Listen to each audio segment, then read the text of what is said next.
opening. Hey there, tech trailblazers. Today we're diving into the world of Atlassian's Jira. Ever wanted to make certain fields in Jira required? Perhaps to ensure data completeness, compliance, or consistency? Well, you've landed in the right place.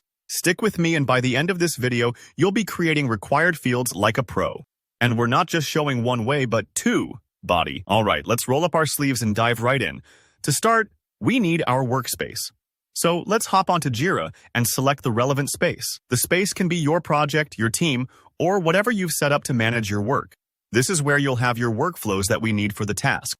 Now, position yourself on the right-hand side of your screen. If you look closely, you'll notice 3 dots. Yes, those subtle 3 dots. Give it a click, and this will open up a new menu. In this new menu, find and click on Manage Workflow.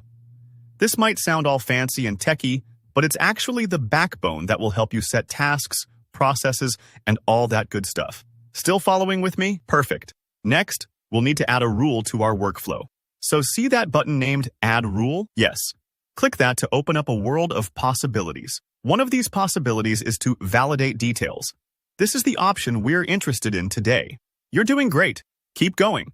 Let's tackle this next part. Click Select Validate field and choose Isn't Empty. This might sound a bit like reverse logic, but by choosing Isn't Empty, what we're really saying is, hey field, you better have something in you or I'm not letting this go through.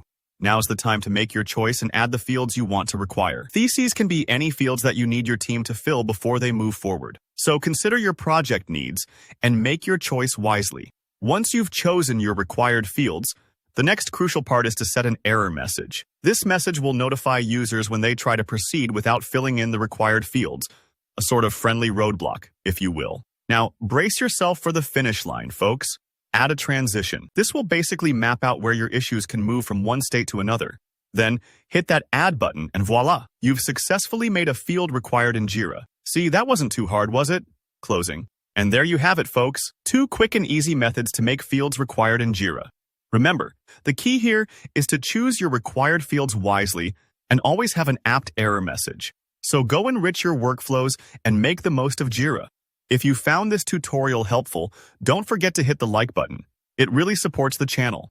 Got questions or stuck somewhere? Drop a comment below and we'll be sure to help you out. And of course, for more tech guides, tutorials, and all things digital, make sure you subscribe to our channel.